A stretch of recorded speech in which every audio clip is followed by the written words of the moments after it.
Hello guys, today we will do new economic policy 1991 और हमने इसमें जो चैप्टर सेकंड है इसमें एमएनसीज को पढ़ लिया था। अब हम चैप्टर सेकंड में ही यही टॉपिक है न्यू इकोनॉमिक पॉलिसी और बहुत इंपॉर्टेंट टॉपिक है और इसमें जो इसके प्रोविजंस है वो मोस्ट इम्पोर्टेंट माने जाते हैं, एग्जाम्स में बार बार देखने को मिलते हैं। चलो एक बार जो इसका मीनिंग है, डेफिनेशन वो देख लेंगे हम। इसका मीनिंग क्या होता है इंट्रोडक्शन पढ़ लेते हैं हम इसके बारे में। अब As a part of economic reforms, the Government of India announced a new industrial policy in 1991. ये पार्ट माना जाता है इकोनॉमिक रिफॉर्म का। तो गवर्नमेंट ने क्या किया था 1991 में अनाउंस कर दिया गया था इसको एक न्यू इंडस्ट्रियल पॉलिसी के नाम से। और अब इसके फीचर्स हैं, the government reduce the number of industries under compulsory licensing to 6। इसमें बताया गया है कि गवर्नमेंट ने जो इंडस्ट्रीज़ हैं उनके लाइसेंस को इतना कंपलसरी नहीं किया है। जो दूसरे 6 कंपनीज़ हैं उनके नाम मैं बाद में बताऊंगी आपको, ठीक है। अब जो इंडस्ट्रीज़ हैं उनके जो लाइसेंस है वो लेना कंपलसरी नहीं है, बस 6 कंपनीज़ हैं वो लाइसेंस लेंगी, वो ज़रूरी है। नेक्स्ट है, many of the industries reserve for the public sector under the earlier policy were D reserve. इसमें बताया गया है कि बहुत सारी कंपनियां हैं जो रिजर्व थी पब्लिक सेक्टर के अंदर पहले, पर अब वो डी रिजर्व कर दी गई हैं, अब प्राइवेट सेक्टर में दे दी गई है वो, ठीक है, वो कंपनियाज। The role of public sector was limited only to 4 industries of strategic importance. इसमें क्या बताया गया, जो रोल था पब्लिक सेक्टर का वो अब प्राइवेट सेक्टर को दे दिया गया है, लिमिटेड कर दिया गया ओनली फॉर 4 इंडस्ट्रीज़ में। जो पब्लिक सेक्टर का वो 4 इंडस्ट्रीज़ में कंपलसरी है, लिमिटेड है। This investment was carried out of many public sector industry. This investment का यहाँ पे मतलब है जो पब्लिक सेक्टर वाली कंपनियाँ थी वो क्या कर दी गई, प्राइवेट सेक्टर में चेंज कर दी गई है, क्योंकि जो पब्लिक सेक्टर था वो अच्छा काम नहीं कर रहा था। तो इसमें कंपटीशन लाना था, तो क्या होगा फिर कंपटीशन आएगा तो पब्लिक सेक्टर ज़्यादा अच्छा काम करने लगेगा, मतलब कंपटीशन चलेगा तो हमारी कंट्री की डेवलपमेंट होगी। Automatic permission was now granted for technological agreement. जो टेक्नोलॉजिकल एग्रीमेंट होते हैं उनके लिए जो परमिशन है वो ऑटोमेटिक मिल जाती है उन्हें। Appropriate measures were taken to remove obstacles in the growth and expansion of industries unit. इसमें बताया गया है कि अप्रोप्रिएट मेजर्स लिए गए थे, जो ऑब्स्टेकल्स थे, जो भी ऑब्स्टेकल्स आते थे ग्रोथ में, एक्सपेंशन में, जो भी बाधाएँ आती थी इंडस्ट्री की ग्रोथ में, एक्सपेंशन में, ठीक है, वो मतलब कि रिमूव करने के लिए अप्रोप्रिएट मेजर्स लिए गए हैं। Small scale was assert all help and accord due recognition. इसमें बताया गया है कि जो स्मॉल स्केल के लिए ज़्यादा फ़ायदेमंद होता है। नेक्स्ट, ये NEP 1991 3 पार्ट्स में डिवाइड कर दिया गया है, लिबरलाइजेशन, प्राइवेटाइजेशन एंड ग्लोबलाइजेशन। अब इनको पढ़ते हैं।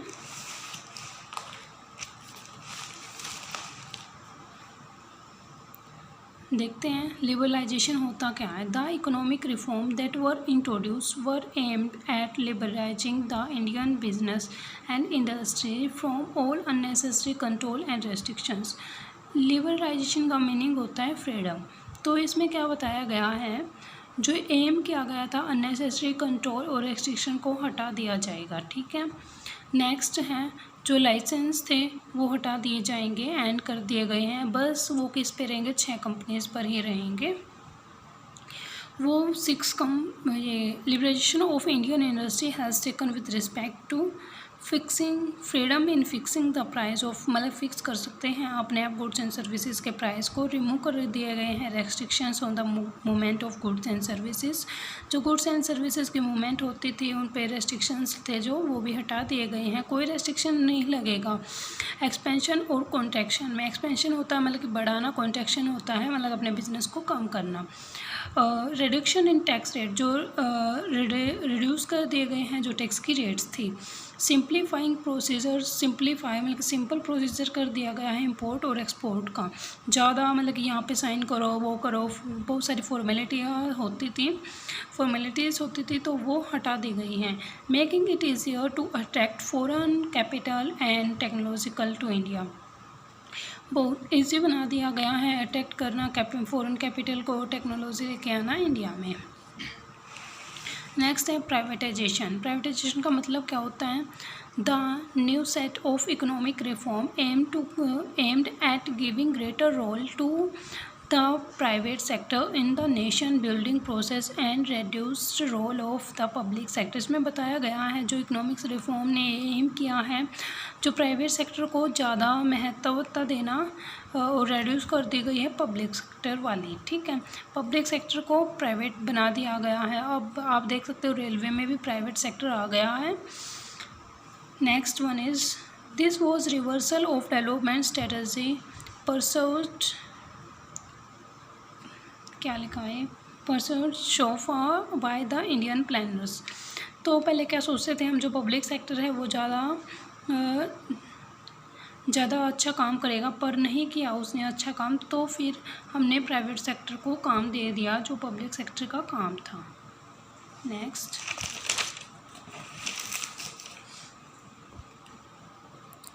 the term disinvestment used here means transfer in the public sector enterprise to the private sector। जो पब्लिक सेक्टर था उसको चेंज कर दिया गया है प्राइवेट सेक्टर में। ग्लोबलाइजेशन का मीनिंग क्या है? It means the integration of various economies of the world leading toward the emergence of cohesive global economy. इसमें बताया गया है कि जो पूरा वर्ल्ड है उसको कंबाइन करके ही देखा जाता है। ठीक है, कंबाइन करना वर्ल्ड की इकोनॉमी को। और जो ये रेगुलेशंस हैं ये आई हैं, इसमें कौन कौन सी रेगुलेशंस है वो देखनी है हमें। लाइसेंसिंग ऑफ इंपोर्ट के लिए लाइसेंस चाहिए। हमने टैरिफ्स की रेस्ट्रिक्शन कर दी, मतलब इतना ज़्यादा टैक्स नहीं लगेगा उन पे। क्वांटिटिव रेस्ट्रिक्शंस, मतलब कितने भी क्वांटिटी को हम बाय और सेल कर सकते हैं, इंपोर्ट और एक्सपोर्ट कर सकते हैं। और इंपोर्ट और एक्सपोर्ट को सिंपली वे में कर दिया गया, मतलब ईजी बनाया गया है, कोई फॉर्मेलिटीज़ नहीं करनी पड़ेगी। इंटरेक्शन लेवल इंक्रीज़, जो हमारा बातचीत का लेवल था वो भी इंक्रीज़ हो गया है। और जो फिज़िकल और पॉलिटिकल बाउंड्रीज़ के अंदर जो बैरियर्स आते थे बिज़नेस में वो भी कम हो गए हैं। तो इधर हमारा प्राइवेटाइजेशन, ग्लोबलाइजेशन एंड लिबरलाइजेशन हमने पढ़ लिया है एनईपी के अंदर। अब हम पढ़ने जा रहे हैं प्रोविजंस क्या होंगे एनईपी के। एनईपी के प्रोविजंस देखेंगे हम, ये मोस्ट इम्पोर्टेंट क्वेश्चन है हमारा। चलो स्टार्ट करते हैं। Abolition of industrial licensing. Abolition का मतलब होता है समाप्ति। जो इंडस्ट्री के लाइसेंस थे वो समाप्त कर दिए हैं। बस जो मैंने बताया था आपको पहले 6 कंपनीज पर ही लगेंगे। डिसइन्वेस्टमेंट का मतलब बताया, जो पब्लिक सेक्टर की कंपनियां थी उनको प्राइवेट सेक्टर में चेंज कर दिया गया है। फ्री एंट्री कर दी गई है फॉरेन इन्वेस्टमेंट और टेक्नोलॉजी की।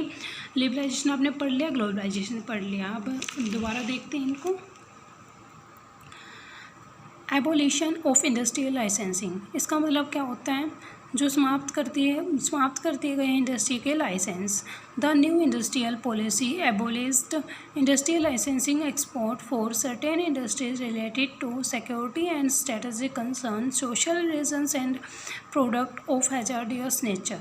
इसमें बताया गया है जो न्यू इंडस्ट्रीज़ हैं उनके लिए जो लाइसेंस थे वो ख़त्म कर दिए गए हैं। बस उन कंट्रीज़ के लिए लगेंगे जो रिलेट करती हैं सिक्योरिटी से, स्ट्रेटेजिक कंसर्न्स से, social reason, product of hazardous मतलब कि जो हार्म करते हैं हमारे नेचर को, उन पर ही जो लाइसेंस है वो लगेंगे। कौन सी 6 कंपनियाँ हैं वो देखने में, alcohol, cigarette, hazardous chemicals, electronics, drugs and paramedicals, I don't know, आप देख लेना ये क्या है, मुझे समझ नहीं आ रहा। एरोस्पेस एंड डिफेंस इक्विपमेंट, जो एरोस्पेस एरोप्लेन्स और डिफेंस इक्विपमेंट उन पर ही लाइसेंस लगेंगे। ये था हमारा एवोल्यूशन वाला। नेक्स्ट है डिसइन्वेस्टमेंट।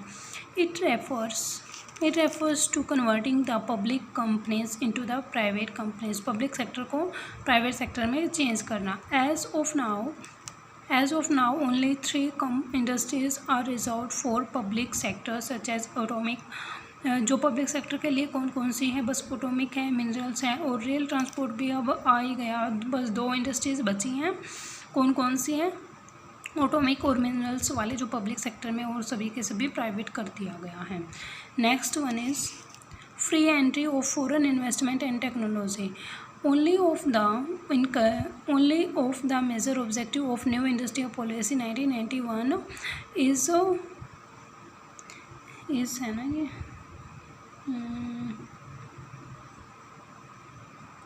हाँ, is to encourage foreign investment and foreign technology. तो इसका मेन ऑब्जेक्टिव क्या है, एनकरेज करना जो फॉरेन के पर्सन हैं उनको इन्वेस्टमेंट करने के लिए और फॉरेन की टेक्नोलॉजी को अपनी इंडस्ट्रीज़ में, अपनी कंट्री में लेके आना।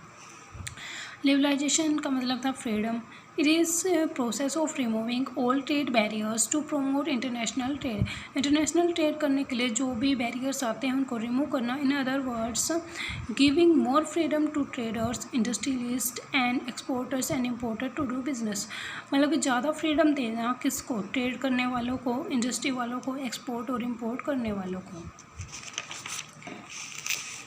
Restrictions on import and export were reduce. जो एक्सपोर्ट और इम्पोर्ट पे रेस्ट्रिक्शंस थी वो भी हटा दी गई हैं। Globalization, it increase companies as foreign companies enter in India. Increase कर दी गई, it increase companies as foreign companies enter in India. Increase वो कंपनी हो गई हैं जो फॉरेन कंपनी जो इंडिया में आ गई हैं, ठीक है। एंट्री ज़्यादा बढ़ा दी गई है फॉरेन कंपनीज़ की। It results in buyers market due to increase companies. तो बायर्स हैं जो मार्केट में आए हैं तो वो क्यों कैसे बढ़े हैं, वो कंपनीज़ के उससे बढ़े हैं। The companies now started to use latest technology to produce better quality of product and services.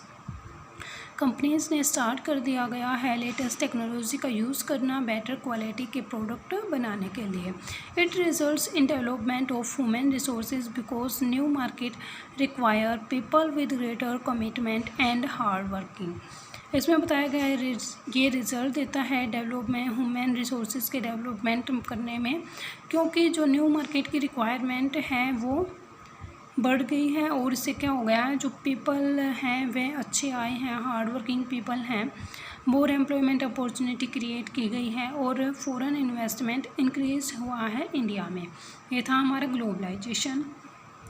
हमारा इसका एक इम्पोर्टेंट टॉपिक रह गया है, वो है स्टार्टअप इंडिया। तो देखते हैं स्टार्टअप इंडिया क्या है। चलो स्टार्ट करते हैं स्टार्टअप इंडिया के बारे में। As per the notification dated 17 February 2017 issued by Ministry of Commerce and Industry। तो ये नोटिफिकेशन दे दिया गया था कब, 17 फरवरी 2017 में, जो कि इशू किया गया था मिनिस्ट्री ऑफ कॉमर्स के द्वारा और इंडस्ट्री के द्वारा कि हम जो स्टार्टअप पॉलिसी है वो लेके आएंगे। अब स्टार्टअप का मतलब क्या है, जो भी कंपनियां हैं 5 साल पुरानी नहीं होनी चाहिए और 25 करोड़ का टर्नओवर या 100 करोड़ का, अब शायद 100 करोड़ का टर्नओवर है इसमें, पहले तो 25 करोड़ का ही था जब मैंने पढ़ा था। ये 25 करोड़ का टर्नओवर एक्सीड नहीं किया हो, मतलब 25 करोड़ का टर्नओवर एक्सीड, ज़्यादा 25 करोड़ से ज़्यादा टर्नओवर नहीं होना चाहिए। उसका इंडिया में रजिस्टर्ड होनी चाहिए, जो कंपनी है इंडिया में रजिस्टर्ड होनी चाहिए। कोई इनोवेशन करे या डेवलपमेंट करे उसे स्टार्टअप कहते हैं। रिकंस्ट्रक्शन स्प्लिटिंग ना हो, मतलब कि जो कंपनी है उसकी रिकंस्ट्रक्शन या स्प्लिटिंग का मतलब होता है कि एक कंपनी से दूसरी कंपनी नहीं बनी हो, ठीक है, उसमें से ही काट कर बना दी गई, वो कोई कंपनी नहीं मानी जाएगी। तो इसके थ्रू क्या है कि कोई भी कंपनी है, नई कंपनी है, वो इनोवेशन करना चाहती है, डेवलपमेंट करना चाहती है, तो उसकी हेल्प इन पॉलिसीज़ के थ्रू की जाएगी, ठीक है। और वो कंपनी 5 साल पुरानी नहीं होनी चाहिए, 25 करोड़ से ज़्यादा उसका टर्नओवर नहीं होना चाहिए, इंडिया में रजिस्टर्ड होनी चाहिए और मेन बात क्या है, इनोवेशन की तरफ जा रही हो या डेवलपमेंट की तरफ जा रही हो, तभी हम उसे स्टार्टअप का फ़ायदा देंगे। फीचर्स क्या है इसके, इनोवेशन डेवलपमेंट, इजी रजिस्ट्रेशन होता है, एक ही दिन में रजिस्ट्रेशन हो जाता है इसका। स्टार्टअप बिजनेस के रिस्क को कम करने में हेल्प करती है। कोई भी बिजनेस अपना स्टार्टअप कर रहा है, मतलब कि स्टार्ट कर रहा है, तो उसका कम करती है, क्योंकि लोन दे देती है, उसकी हेल्प करती है जितना ज़्यादा हो सके। ये रिलेटेड होता है लिमिटेड एरिया से, कैसे कि 5 ईयर 25 करोड़ और स्मॉल बिजनेस के लिए ही हेल्पफुल होती है क्या, स्टार्टअप। और मिनिमम लीगल कॉम्प्लेक्सिटीज़ होती हैं, मतलब कि कोई लीगल इतनी ज़्यादा बाधाएं नहीं आती। गवर्नमेंट फाइंडिंग का मतलब यहाँ है कि गवर्नमेंट लोन देती है स्मॉल कंपनीज़ को। स्टार्टअप सपोर्ट हब होते हैं, इनके फाइनेंशियल बेनिफिट मिलता है, टैक्स कम देना पड़ता है, कैपिटल रिबेट दे देते हैं इनको। एक बार दोबारा देखते हैं हम। देखो स्टार्टअप होता क्या है। स्टार्टअप दिया गया था, नोटिफाई किया गया था 17 फरवरी 2017 को इशू किया गया था ये नोटिस मिनिस्ट्री ऑफ कॉमर्स के द्वारा और इंडस्ट्री के द्वारा। क्या कंडीशन क्या क्या होनी चाहिए जो कंपनियां हैं जिसको मतलब इनके जो स्टार्टअप के थ्रू बेनिफिट मिलेगा। 5 साल पुरानी नहीं होनी चाहिए, 25 करोड़ से ज़्यादा टर्नओवर नहीं होना चाहिए, इंडिया में रजिस्टर की जानी चाहिए, कोई इनोवेशन कर रही हो या डेवलपमेंट की ओर जा रही हो तभी हम उन्हें स्टार्टअप का फ़ायदा देंगे। रिकन्स्ट्रक्शन नहीं हो, स्प्लिटिंग ना हो। फीचर्स देखते हैं, इनोवेशन हो, डेवलपमेंट हो, इजी रजिस्ट्रेशन हो गया है, स्टार्टअप बिजनेस में के रिस्क को कम करने में हेल्प करता है, और ये रिलेटेड है लिमिटेड एरिया से। लिमिटेड एरिया मतलब क्या है इसका, ओनली स्मॉल बिजनेस को बेनिफिट मिलेगा, जो बड़े बड़े बिजनेस उनको बेनिफिट नहीं मिलेगा। ओके। मिनिमम लीगल कॉम्प्लेक्सिटीज़ मतलब जो लीगल बाधाएं हैं वो कम हो गई हैं, क्योंकि गवर्नमेंट इनकी हेल्प करती है। गवर्नमेंट फाइंडिंग्स, जो गवर्नमेंट है वो लोन देती है स्मॉल स्केल बिजनेस को। स्टार्टअप सपोर्ट हब बनाए गए हैं, जिनको हेल्प चाहिए तो वो सपोर्ट हब में जा सकता है। फाइनेंशियल बेनिफिट कैसे मिलेगा, टैक्स कम देना पड़ेगा और कैपिटल रिबेट दे देते हैं इनको, लोन दे देते हैं, तो इससे क्या होगा, फाइनेंशियल बेनिफिट मिलेगा। तो ये हमारा चैप्टर 2 कंप्लीट होता है। नेक्स्ट वीडियो में हम चैप्टर 3 के इम्पोर्टेंट क्वेश्चंस देखेंगे। So thank you a lot for watching my video, and please subscribe my channel and share it, like the videos. Okay, thank you.